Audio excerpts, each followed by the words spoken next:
welcome to the Absolute Football Podcast, Absolutely Lower League, the show dedicated to everything from the EFL Championship, League One, League Two, the Vanarama National League, and now from this season, the Vanarama National League North and South. And breathe. That is a mouthful. I've nailed it. Woo! Oh. That's always the introduction, what I do struggle with, but I'm quite impressed tonight. But of course, I couldn't do it alone, and it's our National League preview, which I'm so excited about because I can actually talk about Rochdale this week. It was so hard for me last week. I had to sit through the EFL when I couldn't even talk about Dale. But Ben, how are you and how's your week been? I feel like it's been forever since we last spoke. Yeah, I think so. It's obviously only been a few weeks, but it's been good. It made me feel needy saying that. No, not at all, Sean. We love you really. This week's been okay. We had our media day today at Maidstone, so I've been taking all the players' picks and goal celebrations. The strikers were absolutely awful. I couldn't think of any of them. You think by now they'd know them by now what they would go for, but no, it was hard work. Obviously, very hot day for it as well. But yeah, we've got everything all just about done now, so we've just got to work on it now to try and get it ready for the first game of the season. But yeah, other than that, it's been okay. How are you? Is there any spoilers? I'm good, thank you. Is there any spoilers to who's with the best celebration, who was the worst? Not really. No. Come on. Honestly, because there were so many, about 19 players to go through. I mean, to be fair, I missed the first couple of them. So, I mean, Sam Corn might have done a very good one, but I missed this one. So, because I was trying to make sure the players were actually going in the right direction, because they all sometimes just tend to go somewhere else. They just it's like herding cats. It is with the players. So, but eventually, we got there in the end. So, it's all gone as smoothly as it can do. So if any of the players are watching, improve ready for next season. I'll be on it. Another person who we're very familiar with, obviously in the chat, but today we've got him again. Luke, how are you and how's your week been? It's been going all right. Thank you very much for that, Char. It's been a very hot one today, and I've been volunteering today at my local museum, so it's taken a bit of sweat out of me today, but I'm happy to be on, really. So just roll on the podcast, roll on the stream, see how it goes, really. I love how you say, see how it goes. You've been on a couple of times, haven't you? It's not run very smoothly, has it, when you've been on? Nah. Hopefully this week will be the most professional. Chris, again, someone who we're very familiar with in the chat, but we've not really had you here before. But thank you so much for giving your time up to join us. No, thank you so much. How are you and how's your week been? And please tell everybody who you support if they're not familiar with it, but I'm sure they are. If they're not familiar, Spinning Town's my team. We're in the National League North. We missed out in the playoffs last season by a point again. We always seem to do that. This week, not really much, apart from work stuff and dealing with the weather. Pretty much, that's it. Very hot, isn't it? Very hot and sticky. Not good. When I've been filming, it's usually either raining or hot. I don't know what it wants to be most of the time. Trev, how are you and how's your week been? And please tell everyone who you support as well. Hello. Yeah, thank you very much for having me on as well. Thank you for coming on. It's a pleasure. That's all right. I'm a Barnet fan. I've been for about 30 years almost, I think it is.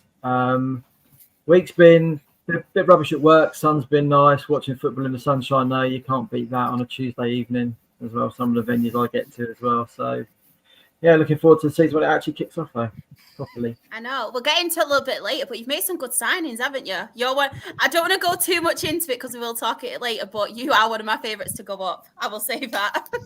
Yeah, we have made. We have made quite a few. I mean, looking down the list of some of the others, though, Rochdale haven't made too many signings short of us, though. So it's going to be an interesting season. Very interesting. Very interesting. James, how are you and how's your week been? And please tell everybody who you support and what you do. So I just volunteer at Dorking Wanderers. They're my team in the National League South now. Back in that division. I interview Mark before and after the games. I do a podcast as well.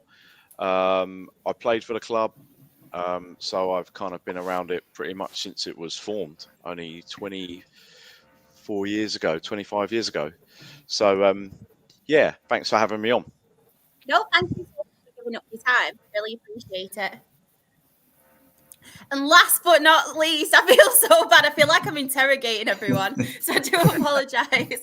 But Ryan, how are you? How's your week been? And please tell everybody who you support. Yeah, I'm good, thank you. Thanks for having me on as well. It's hot, right? I don't do well with the heat, so just getting through it. At the process this week of buying a house, well, the early stages of buying a house, so heat plus mortgage deals, and yeah, it's a stressful one. So let's wind down and talk about some football. I support Telford United. I have done for just over 20 years now. We spent the best part of the decade in the National League North up until maybe a couple of years ago, and now we're in the Southern League Central. So be nice, Chris. Be nice. I am being nice. I like Telford, but we just play rubbish there a lot of the time. We don't like it.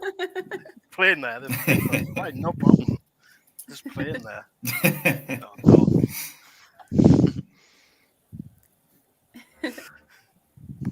Of course, so it is not just us. We have a lot of people in the chat, and we have got our very own Sam who's tuning in. He has put evening all. It's hot out there today, but tonight we have a sizzling team for you. Viva la National League. We've got Johnny as well. Hi all, best of luck tonight, everybody. Our very own Anne. Ben's song is still on the karaoke list. Have a good show, guys. Can I put a bit more context on that, Ben? Oh, God. So, obviously, for those who maybe may or may not follow our socials, so we went out for our sort of team day out, podcast day out on the weekend in Manchester. Very good to meet everyone. We shared a lot of drinks, went to a lot of bars, did a few activities. And before we know it, a few of us ended up in the one of the karaoke bars in Chinatown. And me and Ant had probably had one too many drinks, and we decided let's put a couple of songs on the list. I think he got in quite a bit before me, Ant, and I don't think I did it that much after him. But I think mine was something like 59th in the queue when I asked the DJ, so I never got to do mine in the end. What a waste of trip that was. So me and Ant ended up singing Dakota on the stage in front of a good amount of people. Great it was choice. a great tune. I think we put Stereophonics to shame personally. I don't think they're gonna. I think we've done the best cover that you could imagine. Just a shame that it wasn't filmed. So, but yeah, and I hope you're still recovering. So you and me both were an absolute mess on that sofa we were on a Sunday morning. I love it. I just wanted to mention this as well. Some really sad news, obviously, coming in tonight. Really sad news, and thoughts are with obviously his family, and yeah, it's awful. Kieran has said, "Evening, gang. Hi, Kieran. Hope you're okay." And this one, volunteering at a local museum. Luke didn't realise you were that old.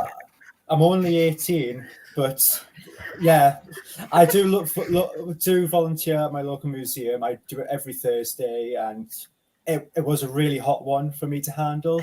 And I just had to take like lots of rest breaks, and I just thought, how am I going to get through this podcast if I'm going to do this? But I've managed to come on, and well, I'm here now, so that's the main thing, really. And obviously, while you're here, Luke, would you like to start with talking about Gateshead? I will let you start first, if you want to, obviously.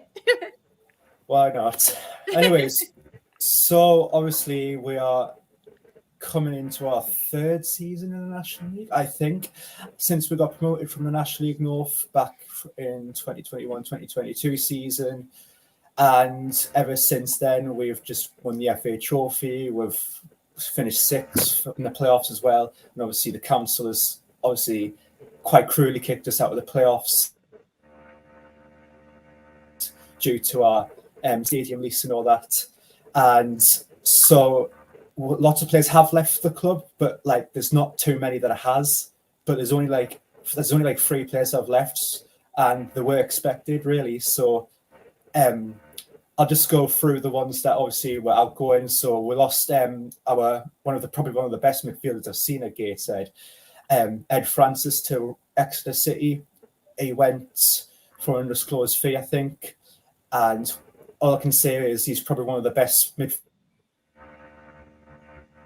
I've seen as a Gateshead fan, because I am lagging it quite a bit, so I do apologise for that.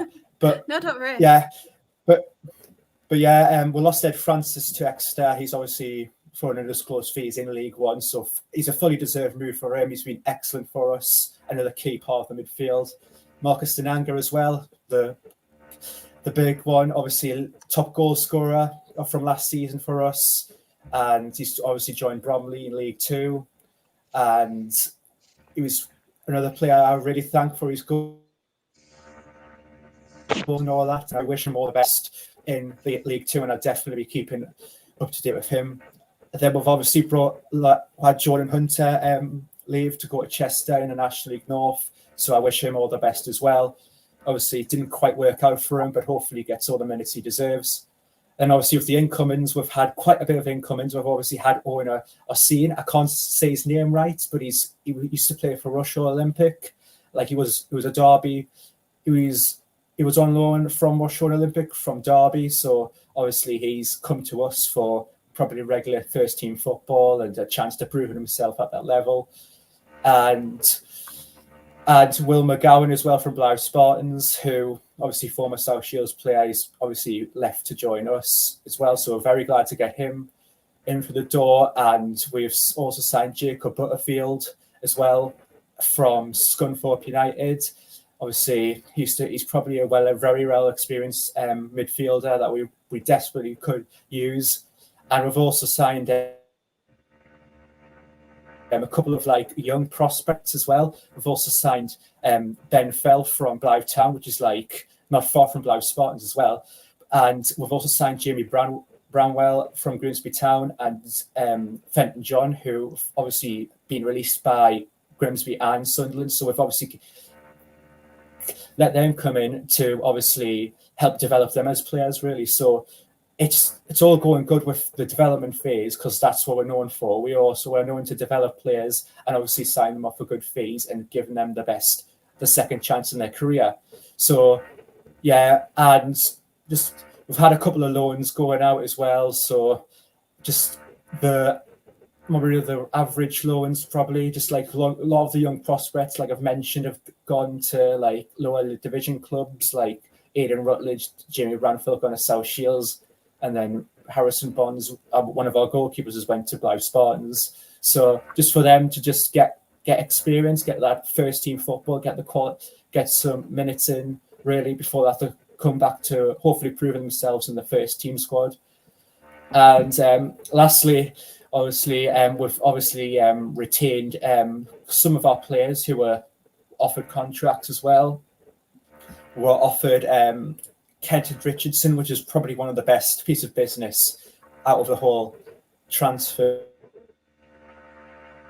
thing, really, because he's probably one of the best centre backs in the whole division. The way I was just so pleased. I did not really expect him to sign on for 2 years, never mind 1 year or something. It was just a complete shock. And obviously keeping that back three of Joe Grayson, Robbie Tinkler, obviously Robbie Tinkler for another year, Joe Grayson for 2 years. It just shows we're not really messing about, really. So with the back line, because that back line is really strong in the league, which is going to be posing a real threat, I think. And it's just really good, really. But like I said, that's basically all the latest activity from Gateshead based on the transfer front for Gateshead. But like I said, I think obviously might getting some more players in. Who knows? We'll have to see how it goes, really. But we're just really looking forward to the start of the National League season, really, because look, what I've seen in pre-season is it's promising. I could say that it's just very, very promising. We've had a good pre-season. Hopefully, we could take that pre-season on, and then we could kick on in the National League and obviously get confidence up. So it's all going good at our club, and nothing much I can say, really. It's just all positive. Oh, brilliant. I was going to actually ask as well, it's you guys who have signed Tiernan Brooks as well, isn't it? Was that on a permanent? Oh, yeah. Yeah. I forgot to mention that one. That's the one that I skipped. We've signed Tiernan Brooks on a permanent, and he's I saw him against Carlisle, and he's a really good goalkeeper. He's a really solid goalkeeper, and I think he'll fit in our style of play very well. And I'm hoping we could see lots of like amazing saves from him and all that. So as well, so yeah, all positive on that front. The recruitment's been fine, and yeah, just waiting for the National League season to kick on. Really. Oh, love that. I just wanted to get your thoughts as well, because obviously we were speaking a little bit off air, and obviously what happened last season. And as a fan, like, what are your expectations for the season? Because I know it's kind of like, you should be getting excited for it. And as a fan, you should be really excited. But from like the pain you went through last season and what happened with the council and the lease and everything, what is your expectations and what do you want? And also, are you quite sad with that hanging over your heads and that kind of torture from last season?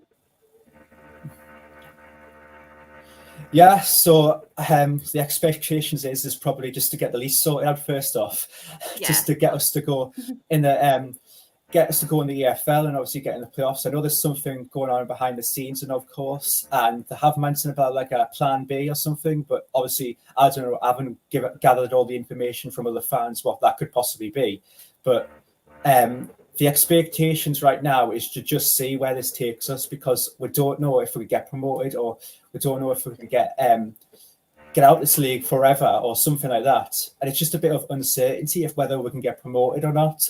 And all the fans are just like wondering, we're going to get promoted, or is the lease getting sorted out? And there's a lot of questions being asked at the moment, and people are just like wondering whether we're going to be able to play in the playoffs, because we don't want to be having the same heartache like we suffered towards the end of the season, with the way how cruel the season ended for us, because we've played like a lot of games. Like I remember the last week on the National League, we had to play like 3 games in like 4 days, and it was just a bit cruel how that doesn't get you to give you a chance in the playoffs. And as a fan, it was just devastating, really, because Gateshead is a community club it does so much for the community, and it just like thrives off the community so much. And the way that Gateshead Council just like taking that away from all the children and all that, obviously the local kids and all that, it's just disgusting. And also all the fans as well. And it just has like this like demeanor about me. I don't know about Gateshead Council anymore. I'm just like a bit not so sure about them going forward with our stadium. But yet again, we need it. Like technically we probably need a new stadium. Like obviously my dad mentioned this before, but like he said like the stadium might be a problem, and I was thinking in my head this like it could be actually a problem. And then once he said it actually happened. So I was like, oh God, this is really like we're a bit sorry, like... there's a fly. I'm not waiting. Sorry. So we're a bit like uncertain whether the club will get out this league, but like it just depends really how this like lease goes. We need to just like sort everything out with like the council and all that. And if we get the lease sorted out, maybe the future's looking bright for us, because currently we're on the rise. We've had probably one of the best 4 years that we've ever had as being Gateshead fans. Really, if you ask any Gateshead fan, and they would say you've had probably one of the best like 4 years of their life. Obviously, we've been almost like financially ruined and all that. And yeah, we're just the 4 years we've had. We just don't want it to stop. Really, we want to keep rising through the leagues, and it's just the council just felt like it was like a betrayal of some sort. But obviously, I don't want to go on a rant about Gateshead Council and all that. But like go on. I'm not going to do it. Free therapy. It's free therapy. This. Well, I'll probably do it like a mini one. So first off, I could say Gateshead Council have probably let your borough down. Definitely, it's just disgusting with like all the children obviously coming to these like hosted events by Gateshead Foundation, and obviously just having that as well. And the council have just basically, you could say, have ignored it. And obviously you could say it's a bit about like politics and football a bit, and obviously that getting in the way of like football and non-league football. But like I said, it's just really just disrespectful towards the club, frankly enough. And we should have been playing in that playoffs.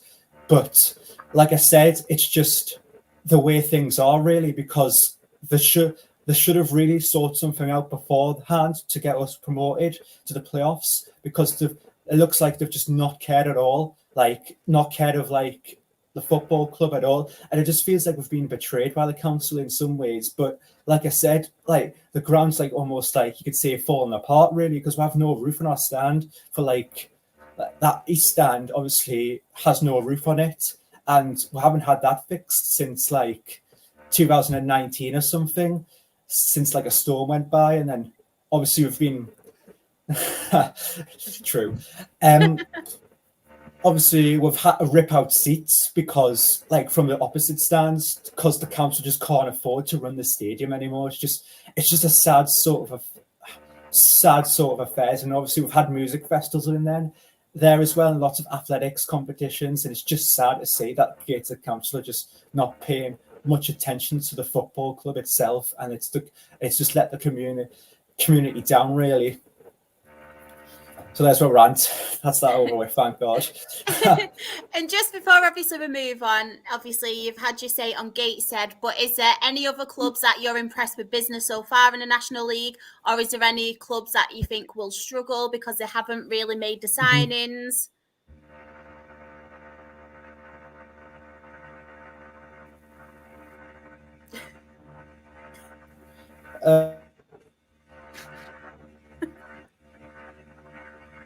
I knew I shouldn't have got him to rant. He wasted all his words. We brought the internet.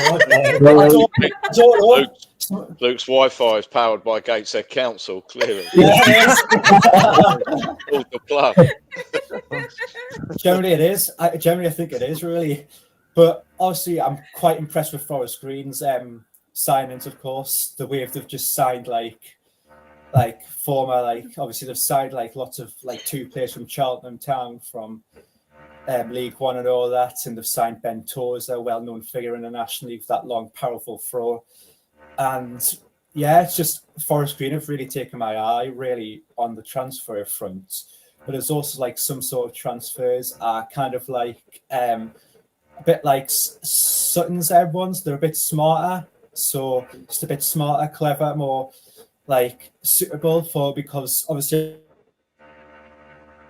I've been speaking to a Sutton fan, and obviously he said that he was quite unlucky to go down, really, and just really, and it's just everybody found out their style of play, so they just need a new style of play, and obviously they're bringing them players in probably with new identity and all that. Might confuse, might have new identity. So I like to see how Sutton do, and I think their recruitment's been well done.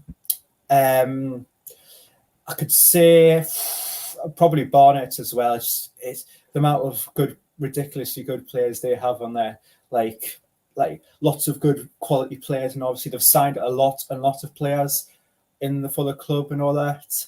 And I just think their business has been really smart, and I'm expecting them to be up there. I've obviously put them as first for the National League, for winning the National League. So them, they could be a threat up there. And also we've got some, I think, Braintree has been really clever, really, with their signings, because they've signed National League experienced players, because instead of their players from last season, obviously they've got some other players from the lower leagues and all that, but they've signed National League experienced players, and I think due to that they might stay up just by the skin of their teeth. But I've obviously got them to struggle, of course, because their first National League season back 5 years almost. So I do expect them to struggle, but I reckon they'll be all right, personally. So that's all the teams I would say, really. But anyone else? No names mentioned. We know who you're trying to impress on this podcast. Not the Rochdale fan. I'm joking. It's fine. I will come to. Do you know what, Ben? I'm gonna put you under pressure. Oh, Yeah, I knew you weren't listening. I saw that. I just wanted to say, in National League, is there anybody you're quite impressed with for signings who we've not mentioned at the minute, or anybody you think will struggle? Sorry, the phone's going off in my house. Sorry about that. I mean, that's I think we can't look too much further than the likes of Barnet and Forest Green. I mean, because they've particularly Barnet as well. They've been up there for sort of the last couple of years, and you'd expect them to at least to be there and thereabouts. Forest Green, obviously, we know they've got a lot of money. They've done it at this level before. And like I said, they've probably been clever by bringing in Football League experiences, which is what you need to get out of this league. But yeah, I think as Luke mentioned about Braintree, I think to be fair, if they do stay up, it'd be a massive achievement because they've had to rebuild their squad big time. They have because they've lost a lot of their players. Obviously, we took one of their top strikers last year. A few of them have moved on to bigger clubs. So yeah, I mean, I think the experience have gone with the likes of Effiong and Vennings. There's some good experience in there. I think they might just do it enough to keep up, but.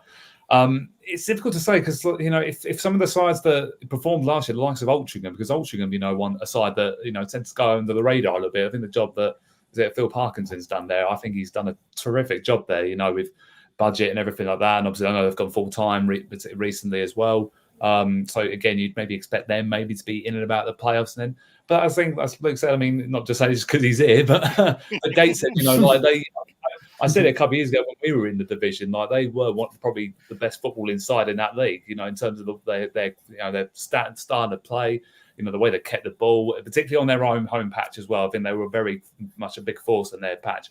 So if they can keep that sort of philosophy in that, I don't see any reason why they can't really challenge for a promotion push. I'd love to say Rochdale are going to be up there, Sean, but I need more. I get this. I hope we look back on this at the end of the season and prove you all wrong. I think the trouble with this year is I think we've said it before, it's a very open league this year, because there's no real big dogs, if you like, in the league. When you have talking about your likes of your Tranmeres, your Wrexhams, your Notts Counties, exactly. That's the thing. This is a very open league this year, and I will think there'll be a lot of sides up there that maybe probably wouldn't expect it to be up there this year. So that's the thing, because I don't expect the likes of Sutton. I mean, I think they might have been smart in their signing makers, but I think it's a bit of a gamble because they've brought in a lot of young players from sort of professional clubs, but ones that have been playing sort of their under 21s, under 23 sides. They've brought in a couple of new players from National South, including Matt Rush from us. So, I'd be interested to see how they adapt to that level of football because few of them are playing in that level for the first time in their careers. So I think it's a bit of a gamble, but again, it might well pay off for them. So, I think the league will be very excited to see how it pans out in the opening weeks to see, where the league starts because, I really can't call it at this moment in time. Maybe you take Forest Green Barnet. I can't really call it who's going to be up there at the moment. It's not us, by the sounds of it. All of the friends.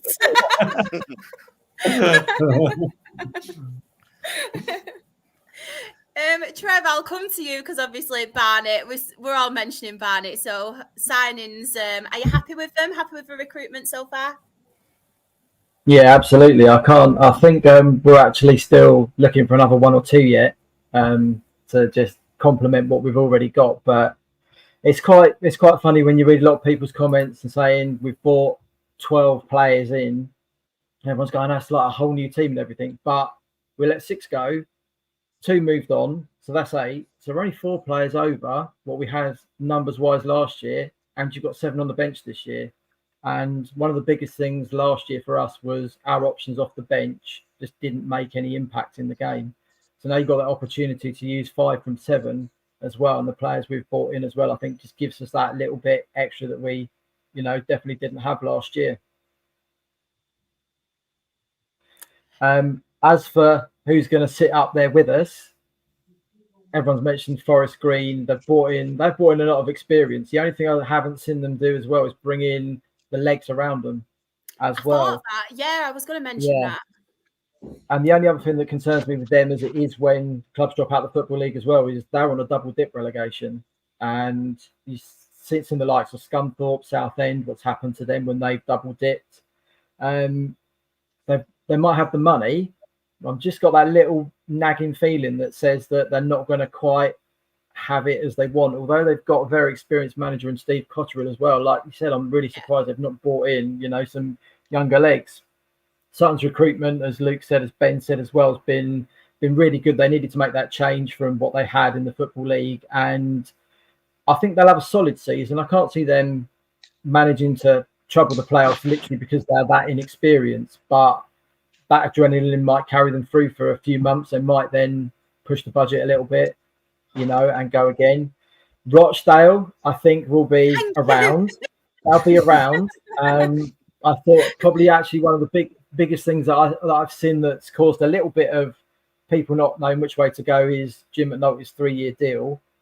But if you don't have the continuity, then that is what makes a difference between you pushing on the year after than not at all. I can go back to 2019, 2020 season and that COVID bit where we got rid of Darren Curry. The top 7 that year after about the first 8 games all had exactly the same manager as last year and pretty much the same squad, which is why they were sitting in the top 7 and we were sitting in the bottom 3 for the entire season, because that continuity just breeds. But a lot of clubs seem reluctant to put that in place for managers, players. I mean, a lot of the players we've signed this summer are on 2-year deals, 3-year, 4-year deals, which just shows that if we don't actually make it this year, the chances are next year it's going to happen again, because you've got the same set of players, the same continuity. We kept spine of our team as well this year, and we've just sprinkled and added everything around the edge. When it comes to the rest of the playoffs, though, it is as the guys have already said, it's a very open league. The target is on our back. I won't disagree with anybody on that because of where we finished last year. The fact we did cock up badly in the semi-final against Solihull makes everyone want to go one better for a start. And we look as if we've recruited very well in all the top positions. I can see Southend being around there. Josh Walker's an excellent signing for them. 100%. Yeah, obviously we had him at Barnet and we had him up front with Paul McCallum, and that was a dream partnership you could have had at that time. And up front again, along with Harry Cardwell. I know they've not signed that many players because of their embargo, and obviously it's not been gone that long, but I'd expect them to be in and around. Oldham as well. York, I'd like to think they will be as well, because Hinch will have them playing as he did at Worthing, which Ben will know quite well, which James will know quite well, how they played there. And he's doing quite similar to what Dean's doing, is surrounding himself with players that he knows will perform for him. The likes of Marvin Armstrong, he signed from us, Harrison Mail from Dorking, Joe Felix, Ollie Pearce, and from a few of the clips I've seen pre-season as well, Van knocking that ball around on the floor like he had them going at Worthing. So I'd expect them to be in or around. Braintree's a difficult one. They've gone full time, so their signings I think are pretty good. Kyle Lisby I saw quite a few times last season, and if he can make the step up to full time, he'll murder every right back in the game. He's that good, that rapid, and he knows where the net is as well. And I think that's quite a quality signing for them. So I think they'll, like as Ben and Luke said, I think they'll just about survive as well. My dark horse is going to be Dagenham and Redbridge. I like the players that Ben signed this summer, Ben Strevens. And he's raving about Dion Pereira he got from Luton. Apparently he's absolute class. I haven't seen him play, but Ben's really raving about him. So that'd be the ones I expect to come out of nowhere. I think people would be quite expecting it, and when they backed it up with Junior Marias the other day as well, I was like, wow, actually that's just put you up that little notch to go much better than you did last year. Good shouts. They're very similar to mine, to be fair, apart from Oldham. I just don't talk about Oldham being a Rochdale fan. James, I'll come to you next. Obviously, National League. Who do you think's done good business so far? Who do you think will struggle? Just your thoughts. To be honest, I do agree with, as much as it pains me, I do agree with a lot of what Trev said about. I mean, obviously, there's 2 clubs in here that absolutely wiped the floor of us last year, 6-0. Barnet beat us 6-0, and Gateshead beat us 6-0. I know it weren't my team anyway. Apologise for that. We were so bad the minute we were bad at home and away, to be honest. I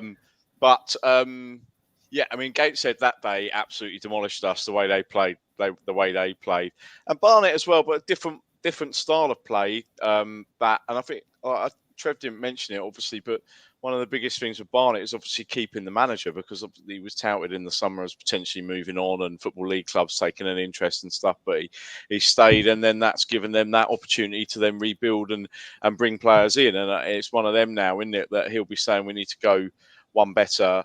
You know, like, it's with the way that league is, with the one going up and then everybody else filtering into those playoff places, it's really tough. So I would have to agree primarily with a lot of what Trev said in terms of, I mean, Barnet. I also agree, because the other two teams I was going to mention were going to be Southend, because, again, obviously another massive thing for them is keeping their manager as well, who, again, would have probably have had offers and conversations over the summer.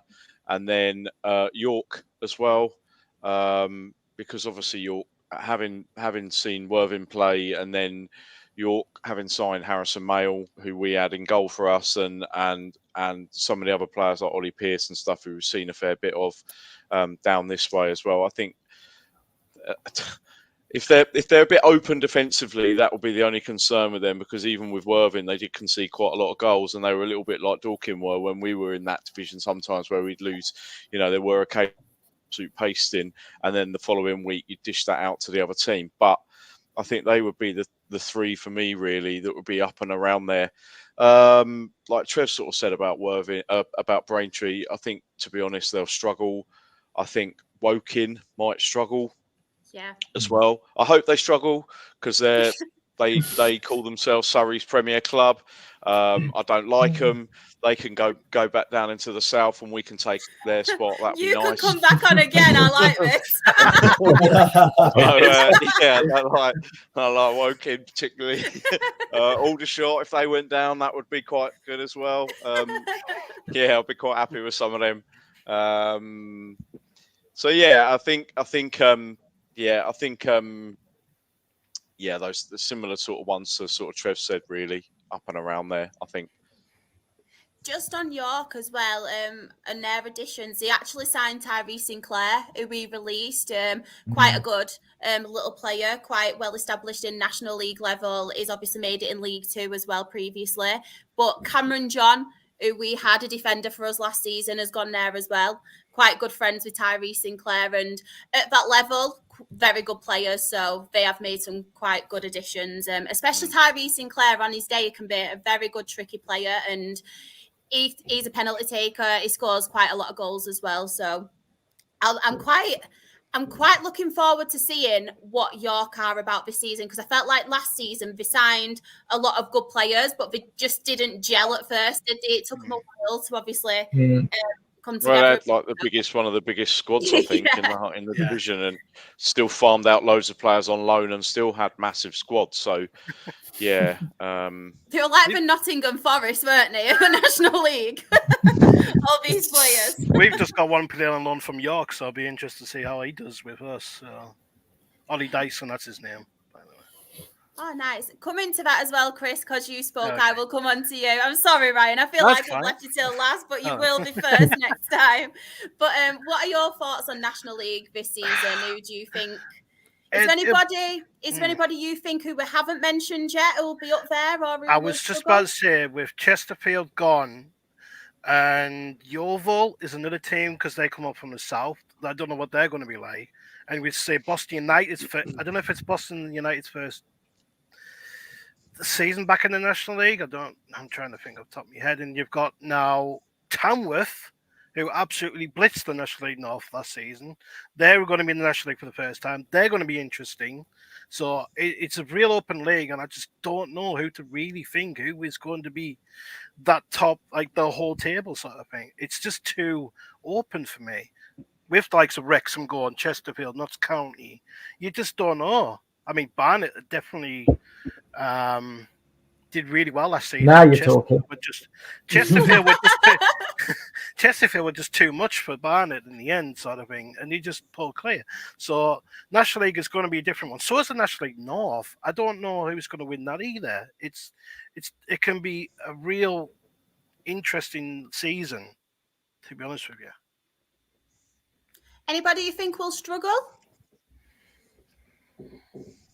Or is there anybody's business you're happy with so far?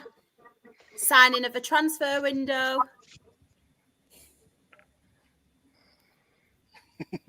You can say it real shy if you want.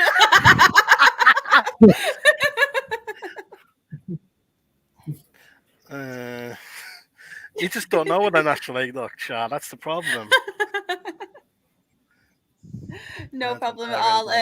In the chat, Ali has put, I'm tipping Braintree to do well next season. And Scoops has put, he can see Braintree being a dark horse. That's a bit of a push, I think. Yeah, I thought that. Maybe just scrape. Don't. Yeah. Ryan, I'll come to you. Anybody you're impressed with? I think the obvious shouts, as we've already been tipped on, is Barnet and Forest Green. I think what it is with a lot of them is a lot of the time in the National League, you get the two big clubs who drop in. The one sort of goes for it, the one goes up, and you've got a couple that are still left in there that you think, okay, well, this season they're going to go on and they're going to win the league or they'll be in the playoffs. Whereas if you look at the playoffs from last season, Bromley have gone up, but then you've got Halifax, you've got Solihull, you've got Altrincham. They're not, even though Solihull have been up there for a few years, they're not big renowned names that you expect to potentially run away with the league, which is why when you look at sides like a Southend, an Oldham, Hartlepool, or Rochdale, they might look at that and see it as open as it is and think, well, as there's not that big club or cluster of bigger clubs that you anticipate to run away with it, it just leaves the playoffs wide open, and not just the playoffs, but then it could push on to, dragging someone like a Barnet into a title scrap rather than someone just running away with it like they have done, for a few years with like a Notts County and Chesterfield. Sorry. Don't worry. But then obviously at the other end, it's like Tamworth, like you said, Tamworth ran away with the league. They've actually just come off the back of a double promotion, but I think they might hit the ceiling. Now I don't think they can go again as such, and I think 2 seasons worth of momentum could potentially be counterproductive, and I think you could see them in for a real struggle. Just go into the chat as well, and I don't want to start another rant, Luke, but Scoops has said, what are the odds of Gateshead winning the league and not getting promoted, Luke?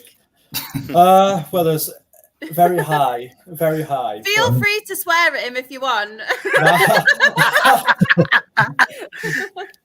No, I haven't actually checked the bookies what we've got as champions so far, but I think it might be quite high. But like I said, we'll probably become champions, and then we'll be the first side to not get promoted, and then we could be champions again. Then we could be champions again, and then for another couple of seasons, and we'll finally get the league sorted out. So we'll be fine, really. For the odds and all that, we'll just win the league, and then we'll just not get promoted. That's how it probably is going to end up going to be, but it's probably not anyways. So yeah, odds on us to being as champions, I can't say us being champions, but like I said, anything but for playoffs, for anything like the playoffs, I'll be happy with so far. But yeah, that's all I can say, really. Before we move on, I'm obviously going to have my say on Dale. I feel like I've waited quite patiently, to be fair, which isn't really like me. But yeah, our pre-season has been a bit up and down, to be fair. But last time we won every game in pre-season, we did get relegated. So I'm quite happy we've lost a few games. And you can't really take pre-season series, can you? Because new players, new formations. So yeah, it's been a bit up and down, to be fair. We have actually made 10 signings so far. We have had departures as well. Obviously, Echegbalum has gone to our rivals, Oldham. Not too worried about that, to be fair. He was one of them who's quite hit and miss. You could see potential there, but it never really had that end product about him. So it's one of them where you can see there is a player in him, but we could get better. So I wasn't too disappointed. Obviously, loan signings, as I've mentioned on every podcast previously, Cian Hayes is obviously signed for Peterborough. Left Fleetwood signed for Peterborough. George Never, our young defender, has gone to Peterborough as well for quite a good fee, what I have heard, which is quite good. Goalkeeper front, something that has worried me in previous seasons, because for a few seasons now, we've never had our own goalkeeper. We have relied on loans. I was hoping we would sign a goalkeeper, but we have got one on loan from Wrexham. I think he's called, Luke McNicholas, on loan from them, which is hopefully what I've seen of him so far is quite good. We'll see what it brings. One player that we have signed, this was on Tuesday, I think it was, and I love his name. Like, I'm a foodie. He's called Jake Berger. So already, he has won my heart. Berger, I love Berger. He can be the worst player. I don't care. He's called Berger. But yeah, we've signed him on a 2-year deal from Luton. He's been at Luton all his playing career. He's only 19 as well. Quite a tall midfielder, and I feel like with us, we need to bring more height into our squad. So quite an exciting signing. I think he's a box-to-box midfielder as well. We have signed Sam Beckwith, who is apparently quite a well-established player at non-league. There was a lot of clubs, EFL clubs that were interested in him. I think Wimbledon. I don't know if it was Wimbledon or MK Dons or both of them, but I know one in particular, I think it was MK Dons actually, were interested in him, but it got messed around. So his dad actually went on Twitter and praised Rochdale and said it was really good to see a club who have a plan, and Jim McNulty sold him this great plan, obviously our owners and stuff, and from previous seasons and the struggles we've been through previous seasons, that's really refreshing for someone to come out and say that about us, because off field we have been quite inconsistent, as well as on the field being quite inconsistent as well. So that was very, very promising, and a lot of people have been raving about him. So I'm quite happy to see him. Aaron Henry, we've got on loan from Charlton, a defensive midfielder, but he's not shy of scoring goals. And in pre-season, he scored a stunning free kick against Carlisle, I think it was. Yeah, Carlisle on Saturday. So, yeah, I'm excited, obviously, for him. Conor McBride, who we got from Gateshead as well, he scored in pre-season, looks quite a good player. So I'm excited to obviously see what he can bring. Toby Adebayo Rowling from Notts County. He's a wing back. Taryn, I think it's Alakaraya from Wealdstone. I think I probably butchered his name, but it's something along the lines of that. He's a left-sided wing back as well. So from what we've seen so far and what people have said, he looks quite promising. Both of our wing backs have got a lot of pace as well. So that's good. Aidan Barlow, another midfielder, a left-sided one who we've got from Eastleigh. So it's players who are used to playing in the National League and National League North and South as well, and young prospects. But we've actually been signing them on 2-year deals, which is really refreshing to see, because we've never had that finances before. We've struggled in previous seasons for squad depth and not being able to offer these contracts.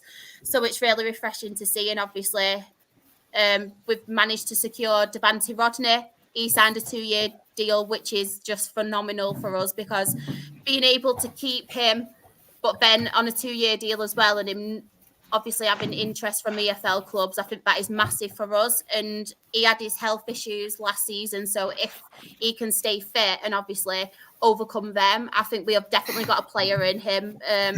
Towards the back end of the season, he was scoring. Cairo Mitchell as well. I feel like when Devante Rodney plays, Cairo Mitchell is a great player with him. That partnership they have together, I think obviously Cairo missed that last season because Devante Rodney was ill.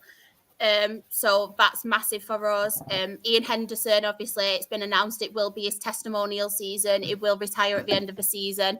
And even though I don't think he will be as key as he was last season, because we had to heavily rely on him through injuries and stuff, I think he's always a great player to have coming off the bench. He's always going to get you goals, Ian Henderson. But yeah, I'm quite excited for this season. I think the players that we have brought in are very exciting players. I think we have been rumoured to bring in Niall Mayer who I think will be a really good signing for us. I know it's only rumours at the minute, nothing is set in stone. But if we do manage to get him as well, he's a solid player. Obviously, he was at Grimsby last season. He's been at Halifax years before that in the National League. So I think that'll be fantastic if we can add him. And just on the Jim McNulty contract, because it is very mixed between our fans, and it's quite sad to see, really, because I'm behind Jim fully, and I don't understand like the hate he's getting at the minute. Like, don't get me wrong, I think a lot of it is the style of football, because we play possession-based football. So a lot of people and a lot of our fans get frustrated by this possession-based football. But I feel like last season was his first season, like as an established first-team manager, first-team coach, whatever you want to call it. He's been interim manager before that twice previously. And under the circumstances and pressure he was under, like with our football club possibly going into liquidation, the lack of players he did have, like he was playing this possession-based football, but he was relying on players that and putting them out of position because we didn't have enough players. We didn't have that squad depth. And we only just, to be fair, missed out on playoffs. And that was because we had a really bad run at one point. And obviously, parent clubs were calling players back from loan and sending them out because we couldn't afford to pay any of their wages. So when an EFL club does come in, they're obviously, and they're willing to pay so much of that player's wage, we're obviously going to bite the hand off.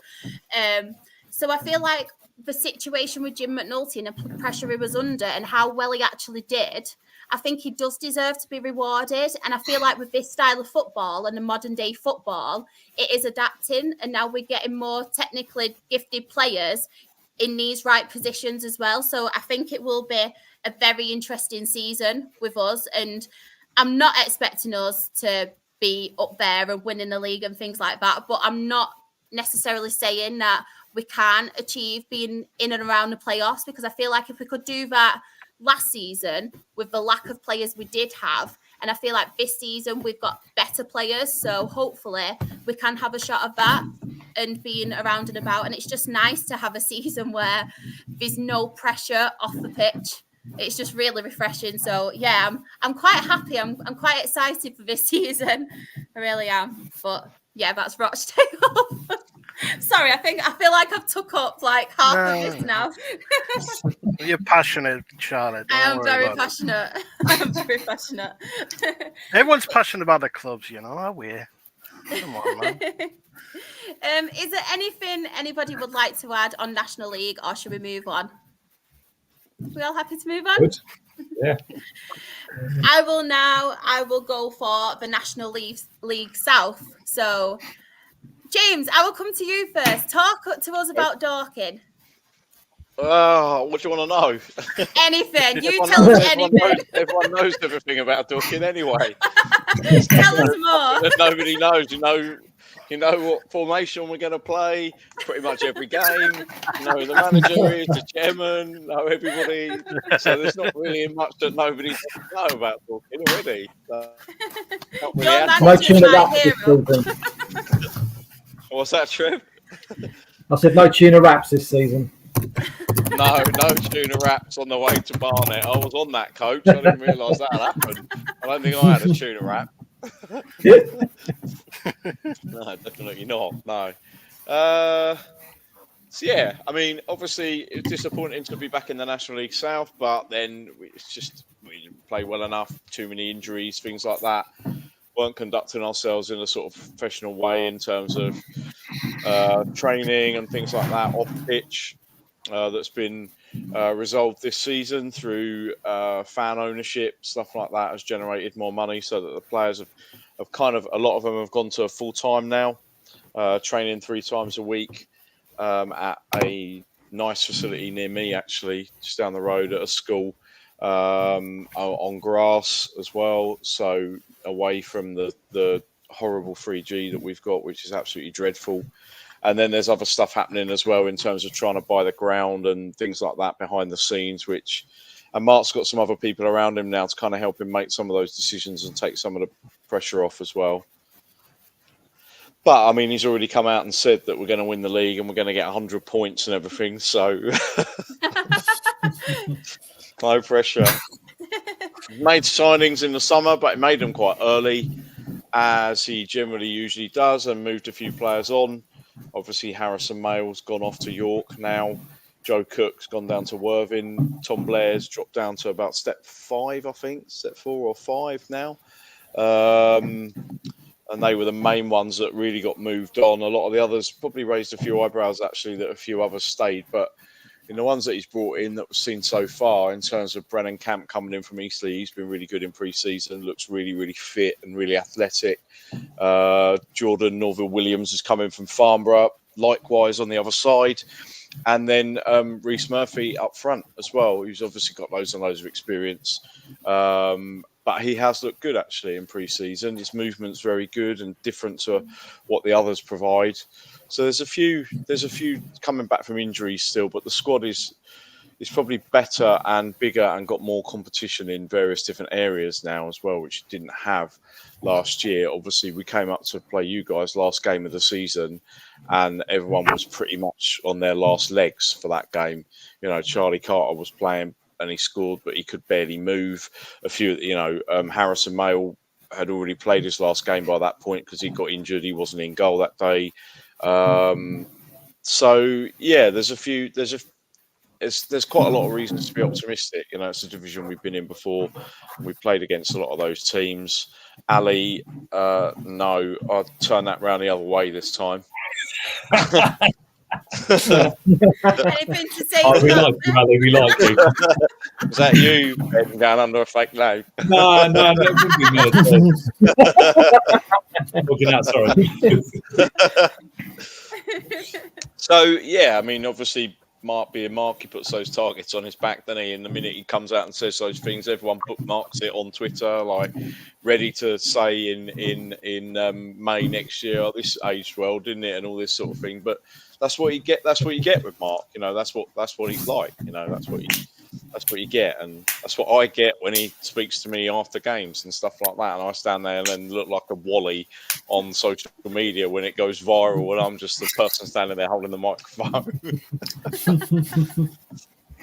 I remember doing a podcast episode, and there was a few of us talking about our footballing heroes, and people were like, "Oh, Ronaldinho, Steven Gerrard," and I went, "Mark White." I was like, "He's a legend." Everyone was like, "What?" And then he was like, "Oh, the guy from Dorking, he's really good." But yeah, he's my hero. I love him. Did you get to meet him at that last game last season? I didn't. I was gutted. I didn't.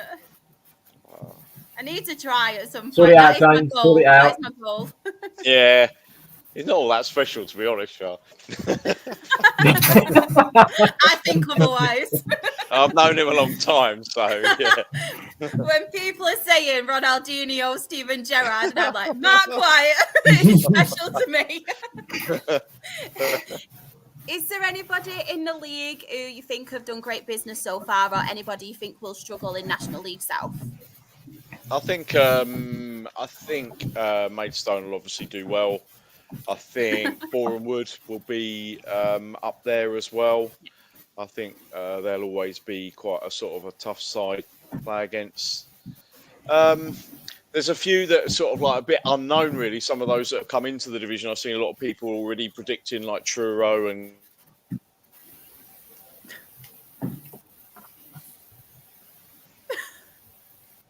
Don't tell me the Gateshead Council Wi-Fi is going to be this state.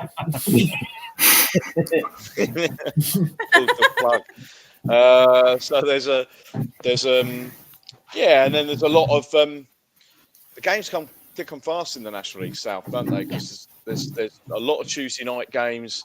It's quite front loaded in terms of the early season as well. So your Saturday, although it's Saturday for the first bit, then you've got Tuesdays, then you've got the bank holiday, and then you've got those games as well. So it's going to be a real test for a lot of the squads early on, especially if the warm weather carries on as well and people's fitness levels. We have tried to bring the average age of our squad down, but we do still have quite a lot of players that are sort of over that sort of like 32, 33 sort of, and there's experience and but then there's that kind of like having those legs and those sort of younger players around as well.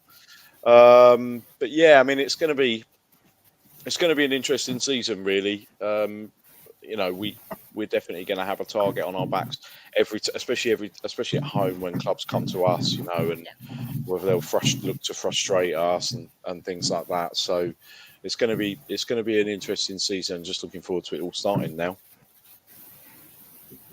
I'm looking forward as well to it. I love the interviews. I love I'll get him to say hello to you on Saturday's one. Go on. Please do. Please do. Literally, that will make my life, not even my day. And obviously, I will come to you now, Ben. I mean, Maidstone. Talk to us about Maidstone. As James has alluded to, I mean, I think we have done pretty good business over the summer. You know, we've made probably a risky choice because we got rid of a lot of the players that did really well for us in the cup, and obviously as well finishing in the playoffs last year. But I think the gaffer knew that he wanted to change maybe the way we played. And I think, to be fair, we were chatting about it today. I think, to be fair, because of the cut run, it's actually allowed us to, you know, to bring in better players that we might not have been able to attract last year. So we've actually done pretty well. We brought in the likes of Shaq Coolhurst from Ebbsfleet, you know, a big part of Braintree's promotion winning season. I know he wasn't playing in the playoff games, but he was a big reason why they even got there in the first place. So we're pleased to have him on board. You know, very, you know, clever striker, good experience at this level. So yeah, we're expecting big things from him. And alongside him as well, we've got brought in Aaron Blair from Braintree Town. Turned down a new deal down there. I think he had a lot of, you know, bad dealings with the club down there in terms of being offered a new deal. I think they only offer him another £50 more to play, you know, full-time football. So he's obviously said no, not having that and turning it down. So he's obviously come to us, and we're extremely pleased. When I saw that signing come through, I was so pleased because he's, you know, I watched him last year against us twice, and he's a very clever striker, very clever. You know, I think I'd probably say he's maybe a better version of Matt Rush, who we've let go. You know, just in terms of pre-season, he's a very unpredictable striker in terms of the way he makes his runs, the way he gets by defenders. Sometimes I don't even know he's even got there, like behind a defender. I sometimes look up and go, how the hell did he get there? So yeah, he's good. We've got a good match pace, and again, he's been here and done it in this league. So we're expecting, you know, a really good season from him. And then you've got some really good experience, you know, in the midfield, the likes of Jordan Higgs, who brought him from Tunbridge Angels. You know, he won, I think, their Supporters Player of the Year last year. He scored an absolutely belting equaliser against us in the last minute down at their place on Boxing Day. Again, he's had a good experience at a high level, you know, playing for Bromley, and, you know, he's a good leader as well from what I've seen in pre-season. They've tried to give the captain's armband to a few different players over pre-season just to sort of see, you know, to get their confidence up a little bit. But Jordan, like I said, I've been impressed with what I've seen so far from him. Very neat player, good on the ball. You know, very much good to get stuck in as well as tackles, which is what we need in that midfield. And then, you know, you've got some good talent, you know, out wide. You've got Ben Brooks, who brought him from Chelmsford, and Charlie Seaman, who we've had previously on loan from Doncaster, but we signed him on a permanent deal this year. Both have got, you know, accelerating at a pace, and I think that's probably the direction we're going to go in. I think to try and, you know, bring the fullbacks a little bit more forward, because I think at times we were playing quite safe last year. I think it was always a case of, you know, make us hard to break down, get the odd goal. And, you know, that's the thing. I think maybe we want to try and change that a little bit, because I think, to be fair, in pre-season, we have been a bit more expansive with the way we played, which I've been really pleased with, because against some of the better sides this year, we will need to try and, you know, press a little bit more and, you know, almost go back to that side that won us the league a few years ago under Hack and Hayretton. So, yeah, the pleased to have them. And obviously, goalkeeper situation has been a bit of a nightmare during pre-season again. Yeah, I did see Ali's comment. We honestly, I have absolutely no idea what's happened to Lucas Coven. He's disappeared off the face of the earth. The last time I heard, he'd gone back to Brazil, and we obviously offered him a new contract. But obviously we didn't hear back from him. I think in the case he turned it down. So obviously we've had to sort of move on. I don't think he's still got a club yet at all, really. So I don't know what's going to happen with him, whether he's staying out there with family or not, or whether he's going to come back or not. I'm not sure. So obviously we've had to acquire 2 new goalkeepers because we've released Hartlepool as well. So we brought in Lenny Holden from Leighton Orient Academy. He's under 18s. We brought him in a signed deal to be the number 2. So it's a good opportunity for him to try and get some game time and learn for a little bit under, you know, our number 1, which is Alexis Andre Jr., who we spent a lot of time at Woking last season. Obviously, there's been, I guess, a few question marks. I could see James shaking his head because I know he's not the I biggest. don't like him. I don't like him. He was the clown on social media that took amateur stuff and used it as his own portfolio, and then wouldn't back down about it, and then went on French version of Love Island or something. Yeah, I think it was. Yeah, and obviously, to be fair, it has raised a few eyebrows from supporters. I think because you're bringing in a guy that I think left Woking towards the end of last season when they were in a relegation battle to do that program. So obviously, things about, is he going to stick around? Is he only here because he wants a side to his TikTok and that?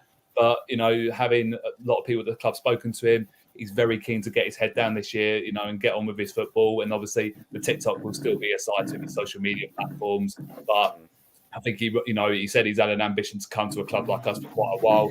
And, I think from what I've seen of him, he's got a good distribution on him, very good shot stopper, and very loud keeper as well, actually. So he's a bit of a leader. So, again, it'd be interesting to see how he sort of fits into our system and how he gets on, with the management team and everything. So, I don't know if I had to look forward or not to the trip to Dorking last year because I'm expecting a lot of sticks. So, but from what Rich edited all the clips with him in it and put a clown's face over his face. Yes, I saw that. That was brilliant.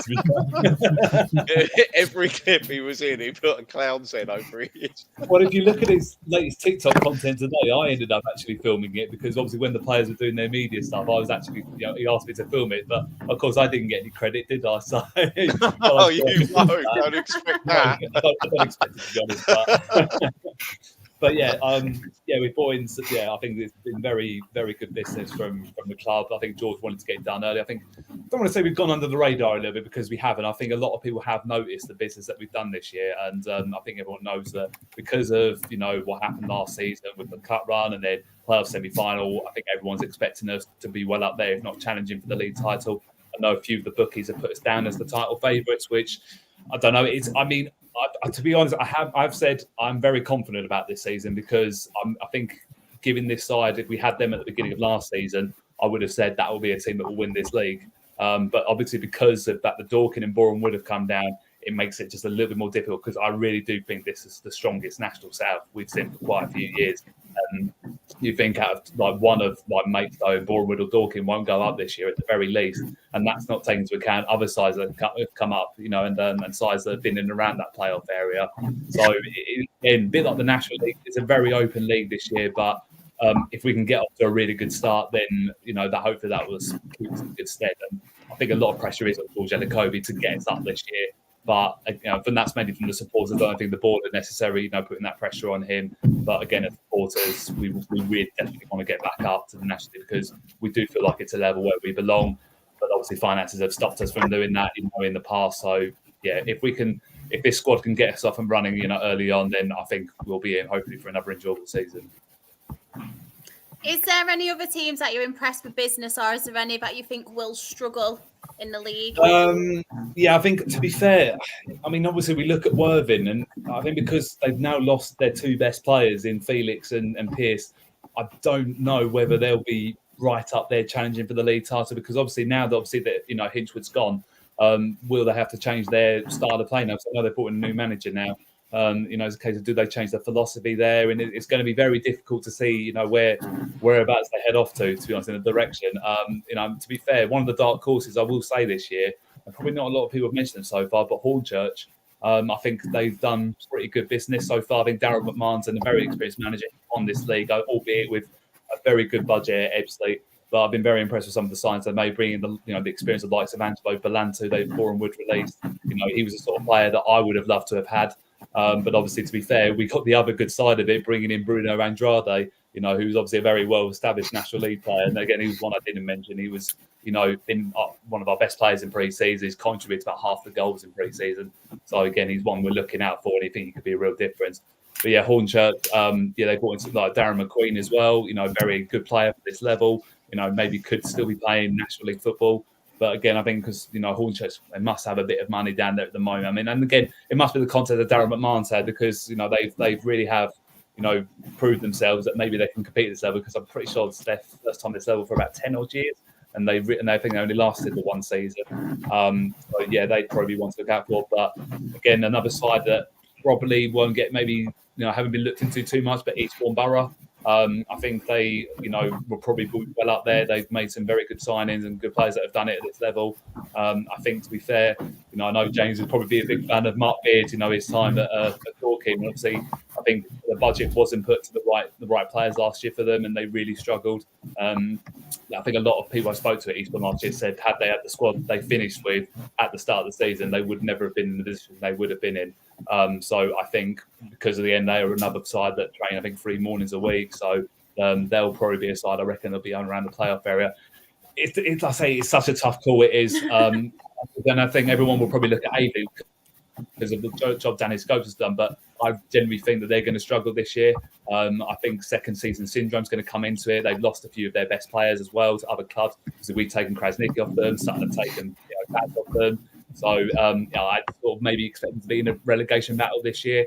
But yeah, do you know what? It's such an exciting league to be involved in this year. Obviously, I would have loved to have gone up this year and been back involved playing National League and what would have been a very open league. This is the kind of league you actually want to be involved in a little bit because there'll be so many big games for us. And as James said with Dorking, everyone that comes to Maidstone, as well as the likes of Dorking, Boreham Wood, they will raise their game 100%. And because they'll look at us as the strongest three. So yeah, it's going to be a great season, and I just pray that we're in and around it at least, because we need to be in around at least second or third to get at least a playoff place at home this time. But if not, I really do expect us to be up there challenging for the league. So yeah, love it. I'm going to leave the floor open now for anyone to have their say on National League South. Anybody want to comment, or anybody think any teams have done good business so far? Because I know some are familiar, some aren't familiar with it. So, anybody? I'd say James and Ben have pretty much covered most of it in terms of the people that have done the good business as well. I'd definitely put it down to be a shootout between you two. Churro's a surprise package. I'm not so sure about that. Yeah. I'll be putting maybe Torquay might be the surprise one, because now they've got the new owners, they've got a manager in as well, and Paul Watton, who's decent as well. I think they aren't going to do as bad as they did last year, but how close they can get to that top 7, I don't quite know. Might be a year too early for them, but I think they'd be a better shout for that. But I think the sides that have come up, bar Hornchurch, as Ben said, because they've got the money there as well, I think they're going to struggle.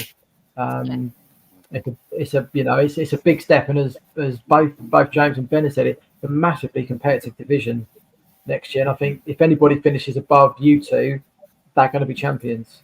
But I can't see anyone doing it. It's going to be one of you two that should be. You don't want to say which one, though, Trev. He's trying to start a fight here already. Well, Go on, Trev, do it. Don't stand a fence. Yeah, but a bit like James, I know Mark quite well, and I've done over the last 2 or 3 years. So, and I had a chat with him earlier in the season when he was on holiday answering some questions probably on his son, Benny Lanzarote. And he basically said, we are going to win the league, 100 points, as he said on about 2 or 3 podcasts I've heard since then as well. Can you bet against them? Can you bet against George as well? Like you say, there's maybe a little bit more pressure on George. You had a good year last year, and I watched you a couple of times last year as well, and maybe the pressure wasn't quite so much there. But again, your business has been good. Mark's got his signings in early as well. Some of the players you've lost, both of you would have helped you this year, but you two are the 2 teams to beat. But if I'm going to pick one, I would say Dorking just edge it, only just. Because I think Lucas is a big loss. I wouldn't worry too much about that. I wouldn't worry too much about that, Ben, anyway. But you know what? This thing, obviously, I saw the comments that Mark made, about the 100 points if we're going to win the league.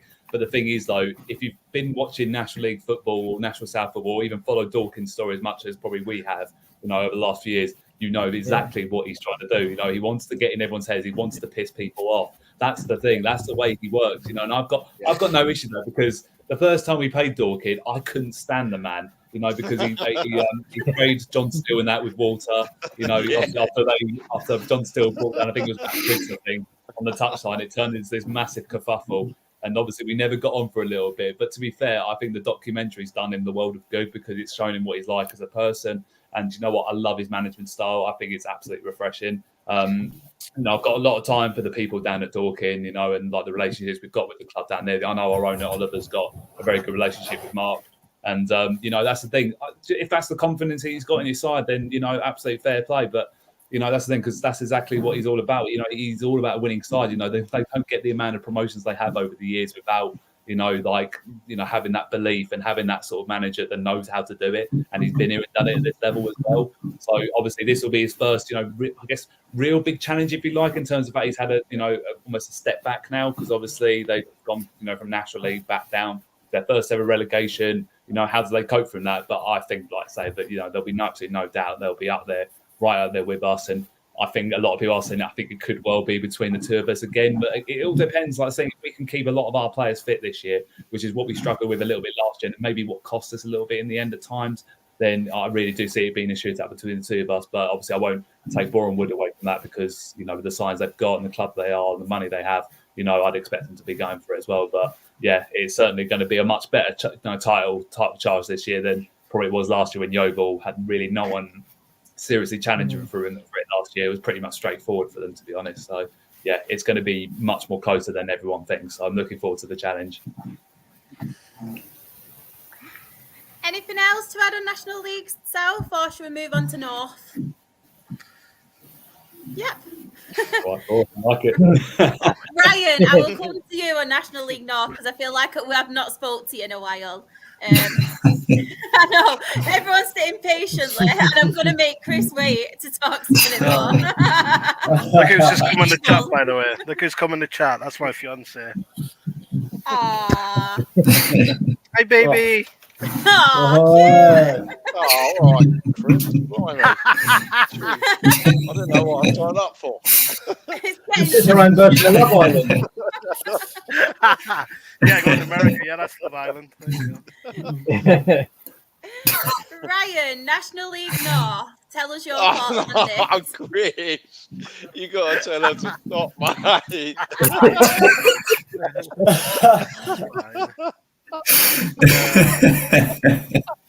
I want to know the answers to this. Are you having fun? Yes, I am. Thank you. Good. he'll say otherwise to her after when we're up there. Like, worst podcast never going on again. But yeah, Ryan, National League North. What are your thoughts on that? Any teams that have stood out to you business-wise, or any that you think will struggle? I'm struggling. I think Rochdale Olympic for me. They've lost their manager as well as I think it was no less than 4 players went to Stourbridge who are in Telford's league now. Liam McDonald knows that league very well. Stourbridge have obviously got a bit of money behind them, probably a lot better resources than Rochdale, so it was easy to take him away. They've had I think they've signed about 12 to 15 new players, but yeah, from what I can see, it's a lot of players coming from the league that Telford are at the moment, and they're good young players, but with the lack of experience in the National League North, especially with the size of the clubs that are now in that league as well, and the finances that some of those teams have, I just think that they stayed up just by the skin of their teeth last season, probably playing above the level they should be at, really. I think this season you'll probably see them potentially finish bottom of the league, if I'm honest. The other end, Scunthorpe and the size of the football club, if you take away off-field distractions after just falling short to Tamworth, I say just falling short, Tamworth ran away with it in the end, I think. Realistically, you've got to look at that, and if they don't win that league, after finishing second last year, would they scrap the whole model and rebuild? I don't know. But then you look at the teams again who are in those playoffs. Alfred have signed well. Billy Heath's an experienced manager. He knows what he's doing. Brackley have got Gavin Coward in charge. He's had about four or 5 seasons in charge in National League. Ourselves and Brackley. They've just signed Matt Lowe from Accrington. They signed Connor Hall on a permanent after his loan from Solihull. So they've only strengthened. And I think you got like the Kerrs and Ashton. They played well above themselves last year. They could potentially drop out. But then in terms of dark horses, if you want to call them that, you look at Radcliffe, who've just come up with Anthony Johnson and Bernard Morley. Yeah. Them two know that league at the back of their hands. Oh boy. They can get a tune. They can get a tune, as Chris knows them obviously all too well. They can get a tune out of anything they want. I don't think. I listened to a podcast with Anthony Johnson recently. I think he said that since they've been in management, there's not a time when they've finished below 12th in a league table across the 10 or so years they've been in management. So they could be your outside bet for a playoff push. And even Marine, they're still riding the waves of the FA Cup money that they got from playing the Spurs a few years ago. So I think aside from your top 3 or 4, I think there's quite an open bunch in the middle. But then also at the same time, I think there's the bottom 4 or 5, in my opinion, are probably sealed. It's pre-season. It's very early to say it, but he likes a Leamington. They've not recruited well. They've not really got the resources. Needham market as well. Again, they finished ahead of bigger clubs, and I think it'll come back. And they're just not going to have enough against the bigger sides at that level. Shall I let you speak, Chris? I can't believe this. Can't believe we've got Needham Market, we've got Oxford City in our league now. We've got Leamington back in. It should be called the National League North of London or something like that. You know what I mean? I'm just going to quickly grab a bottle of water, but I'll let you speak, Chris. Just bear with me. So this is going to be our 8th season in the National League North. We always seem to be the bridesmaid and never the bride when it comes to playoffs. We always miss out on either goal difference or points. I hate that. I hate missing out. Although this season, when Graham Lee came in, he's from Mask before they first team folded. He got us back up from 5th off bottom December time when the ex-manager was left, had to leave. And then we were just missed out in the playoffs. If we had that middle of the season, it's like we always do really well in the start and then near the end, but there's always the middle of the season where we just don't get those results and go on the way to Charlie and never getting a good result against them, or Telford. We played Telford a few times. We've never got results. It's always results, either away or home. But it's like we've had to rebuild the squad this season because our defence have either gone to Guiseley or maybe Farsley Celtic. I mean, you've had Mbeka, who was one of the best players that we've had last season. He's gone to Guiseley. And we had John Lafudu, who is great defence. I don't know if Luke knows. Not quite, no. He was at South Shields last season, so they're another team that's going to be right up there as well, by the way, Ryan, because they've had some really good players come in. I mean, like Paul Blackett, who used to be at Spennymoor, he's done really well for them up front. I'm trying to think who they signed now. Whoops. I didn't get to them in my spreadsheet. So it's National League North is like the National League South, where you just don't know who's going to win that league most of the time. So, but we've had to really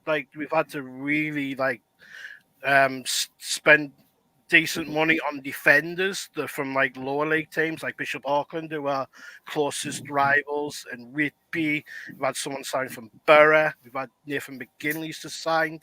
We've had Ollie Dyson's is coming from York as well. So we've had to really build the squad from back. At least we've got a goalkeeper, thank God. Before. Brad James, who saved 2 penalties against Boston United. Unbelievable goalkeeper, really good lad. It used to be Hartlepool. Who was it against Hartlepool? He saved a penalty in the playoff final against someone. I can't remember who it was. Torquay, thank you. But he's a really good lad, and we've got a young lad who's a sub goalkeeper as well. So we just had to rebuild the squad, and hopefully this season we're going to get that playoff zone again. Fingers crossed. Touch wood and all that. Because I don't like missing out on playoffs. I want to be in that playoffs again. I don't like being out of it. Is there anybody else that wants to have their say on National League North? Luke? Obviously, because I've Gateshead in the National League North for quite a bit of time before, like that. I think Chester will be up there, like, because just due to the fact that their recruitment's been excellent. I think they're signing what they made from Notts County. I think one of the signings, I think it was Jim O'Brien or some player like that, and then obviously signing more other players. Of course, like Jordan Hunter, of course, from Gateshead, who didn't really work out for them and work out for us very well. And also, like I said, Scunthorpe would definitely be up there because obviously the size of the club, it's just nowhere near like where they should be. Really, they should be like it's like a club that's supposed to be in League Two, really, with the sound of the fan base and all that. Unbelievable stadium, by the way. Yeah, unbelievable. I could believe that. But yeah, Scunthorpe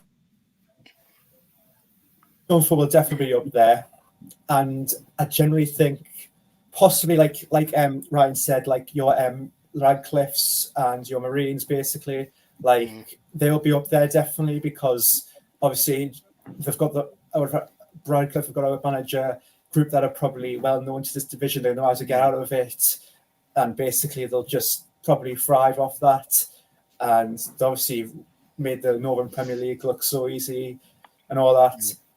And I could say, like, obviously, like your Brackleys, who never seem to be getting out of that league whatsoever, because I think it was like 6 times when they're trying to get out of that league. Yeah, one of them against us. One of them, yeah, and us as well. Yeah. And us, but they have like a terrible time of like playoff like things. They were in like the playoff final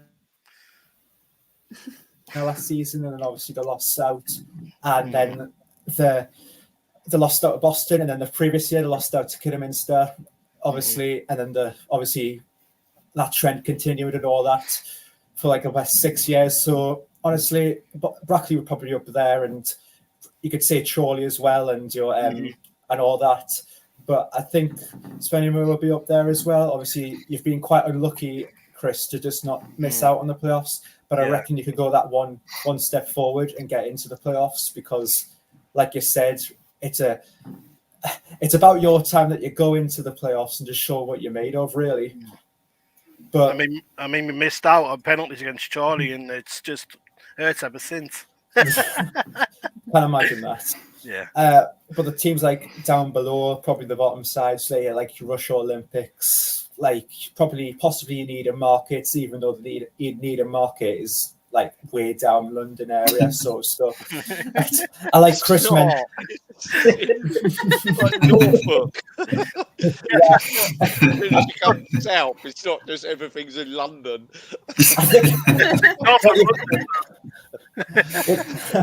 But yeah, they're quite. I'll just say they're quite far away from. I went last season. It's the arse end of nowhere, believe me.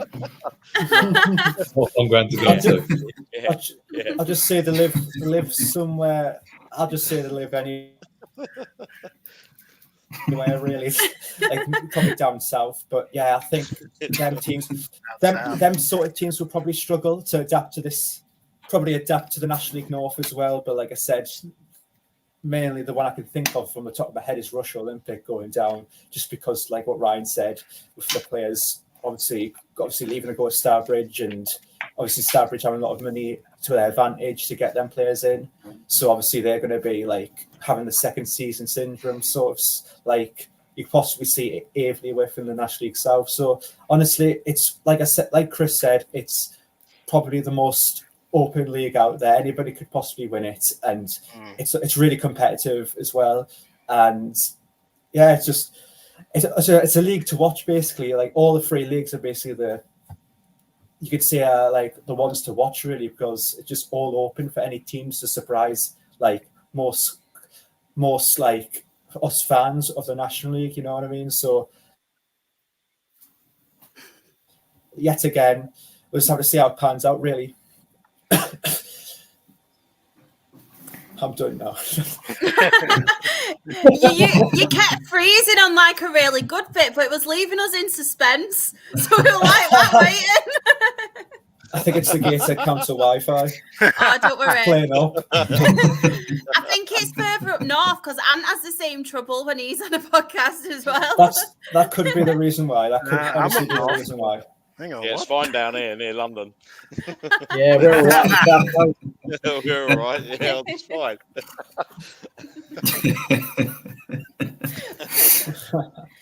But yeah, That's I weird think that you're talking about Rochdale Olympic. Bizarrely, just quickly, Rochdale Olympic. Dorking are playing them on Saturday in a friendly. Weirdly. really. Oh, Yeah, playing them Saturday. Yeah, in a friendly. Yeah. I don't know how that's come about. Well, we were due to play Whitehawk. That's been cancelled. Yeah, that's who And we've now got on we're Saturday. Oh, right. Yeah, we're playing Rochdale now on Saturday in the last one. Yeah.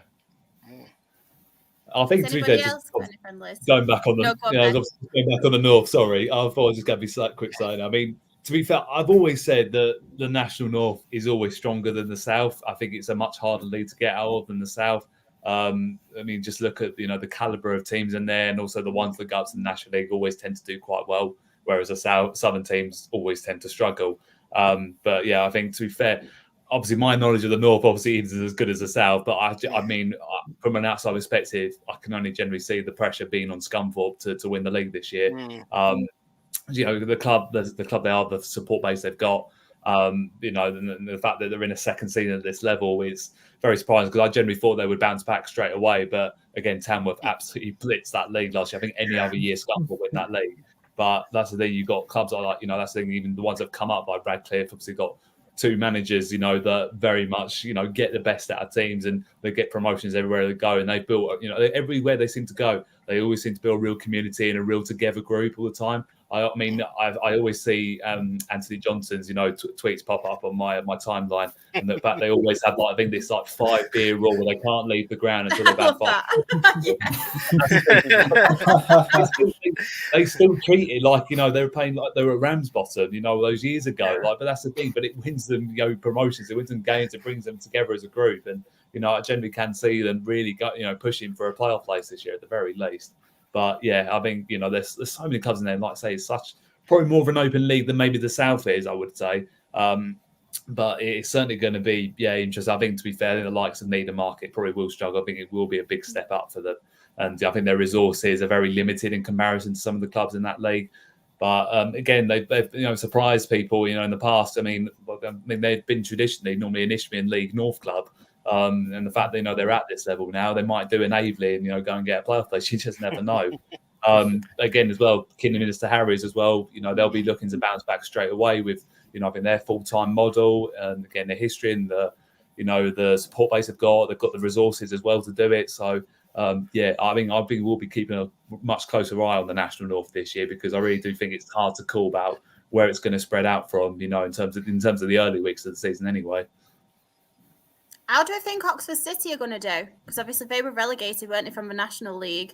And I think, haven't they got the manager who was at, was it Wealdstone? Yeah, Wealdstone. Yeah, the with guy that went in Tottenham? at the end of the season. Yeah. They made some good signings, haven't they? Yeah. That's what I think. They might be a little bit of a surprise. I don't think a massive one, but No. I don't think they struggle, to be honest. Yeah, I think I'd see more as probably maybe a mid-table side in that league. Because again, like I said, in the South, they always seem to be a force. They did, and again, it's always surprising because they're quite a small club, and again, their resources aren't as big in comparison to some clubs in that league. But they've always punched above their weight, and the fact is, like that, they got to the National League last year and had that year in there. That must have been incredible, for the people involved down there because it's a very small club. The ground's in the middle of nowhere. And again, like I say, their resources, they would have been tipped to finish rock bottom anyway, and that was probably my prediction. But the thing is, they actually gave it quite a good go in the end. I mean, they managed to get more points than we did when we were in the National League. I know it's not difficult, but they really for the later weeks of the season. That's the thing. So they weren't relegated with 6 games to go like we were. So I can't see them being a real surprise package. But a bit like what Trev said, I don't think they'll struggle, but I certainly don't think they'll be pushing the playoffs. It's always hard to judge with when a Southern team or one that sits in the middle, should we say, ends up in the north when their catchment's predominantly Southern, because as a part-time side as well, you're not going to attract the right calibre of players who are going to want to go to a Spennymoor on a Tuesday night when they've got work at 6 o'clock the next morning. So really does change your pool of players, doesn't it? Yeah, because actually, one of our players that we released, Chiez and Olim, he's moved up to Oxford City. He has, and the thing is though, for the time being anyway, he was still staying in Maidstone.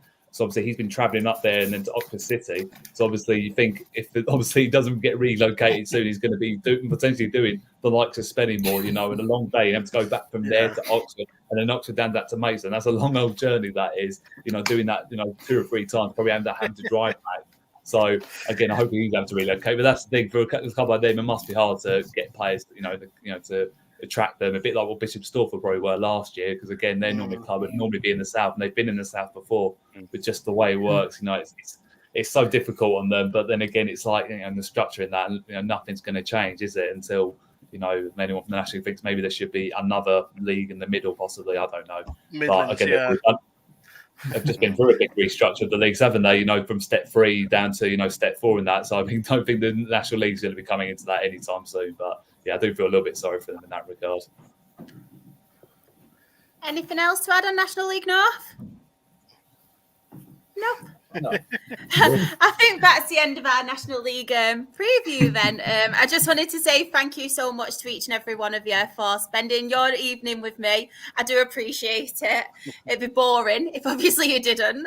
And this fly is annoying me, as you can keep seeing. Honestly, as soon as I get off this podcast, that fly is gone. Get out of here. It's doing nothing for my self-confidence because it keeps landing on my nose. I mean, I've got a big nose anyway, but it keeps landing there. It's driving me round the twist. But thank you so much, everyone, for joining me, and thank you to everyone in the chat. Ben, where can everybody find you if they want more Ben in their life?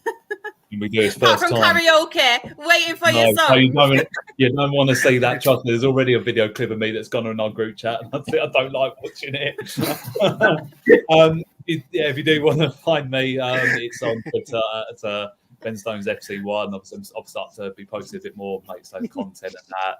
Basically, just getting my views and everything like that, and any social media and everything like that I might be involved in. Just retweet it, capture the content that we've got coming up.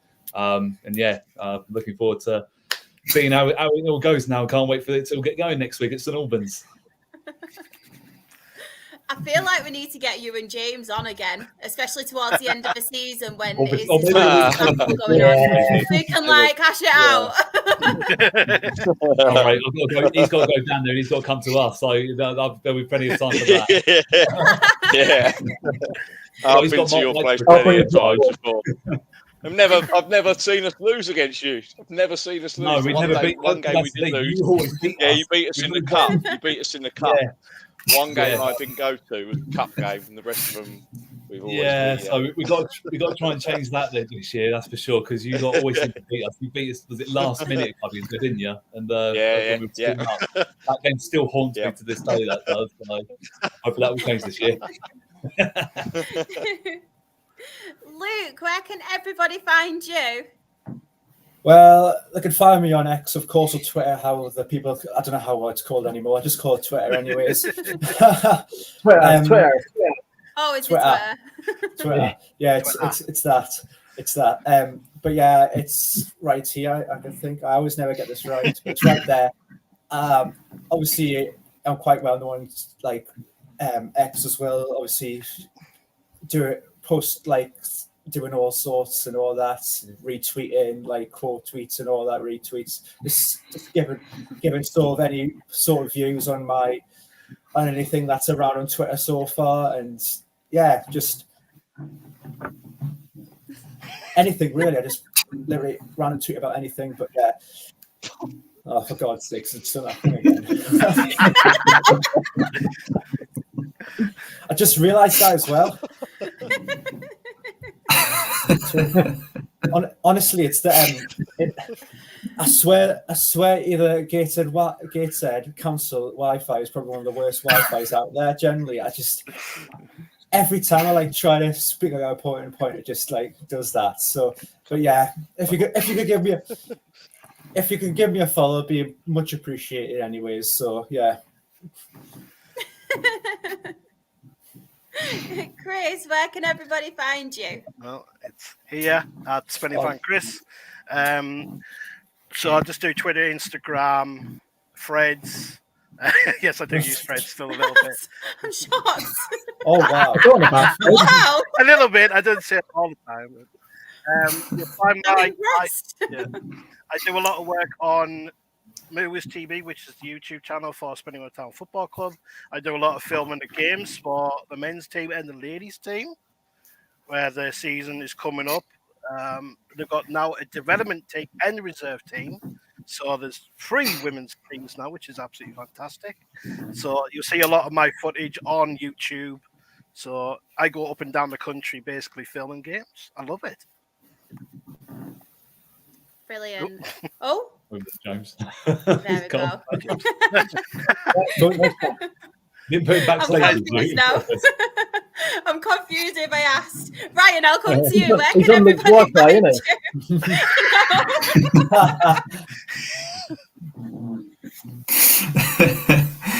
it? Yeah, wherever. I think it's over here somewhere. I just X is pretty much, or Twitter or whatever you call it, is pretty much where I'm at. Football retweets or just normally random crap about Telford that nobody really cares about, but it entertains me. So, yeah, drop us a follow if you want. If you don't, then don't worry about it. Trev, where can everybody find you? You can find me on Twitter. It's never called X. At TrevK37. You can find me on my blogging site, www.footballwriting.co.uk. You can find me on the Premier Non-League podcast, on the Trev Talks podcast, or on my brand new Sussex Non-League website, which is www.thesnlf.co.uk. Oh, I'm busy. Sorry. I was getting right into that then, and that had to go and ruin it. But yeah, definitely check all of that out, everybody in the chat. And James, where can everybody find you? I think he's on Luke's Wi-Fi. Yeah. It's gone perfect. Now it's just gone downhill. Oh no. Right. If anybody wants to find me, I am SharXREFC. That is on Twitter. It is on TikTok. And my Her Game 2 stuff is Rochdale HGT. I'm hopefully going to start some more of my blogging like I used to do in the Rochdale Matchday programme. I'm hopefully going to do that. But obviously, the most important bit, the Absolute Football Podcast socials. On Twitter, we are Absolute Ball Pod. On YouTube and Twitch, we are Absolute Football Podcast. On TikTok, we are Absolute Football Pod. On Instagram and Threads, if you use it like Chris does, we are Absolute Football Podcast _. On Facebook, we are the Absolute Football Podcast. On Monday is our Premier League and European show. On Wednesdays is our WSL and Women's Championship show. And I think we're talking Olympics football as well at the minute. And on Thursdays is our Absolutely Lower League show. And that is where we cover the EFL Championship, League 1, League 2, the National League and the National League North and South now. And all of those are on at 8:30. Have we got James back? No, we've not. He's gone. I know. If anybody does want to follow James, though, I will retweet some of his content so you can find him, anybody in the chat. But as always, thank you so much for joining us and hope you all have a lovely weekend. Bye, everybody. Bye.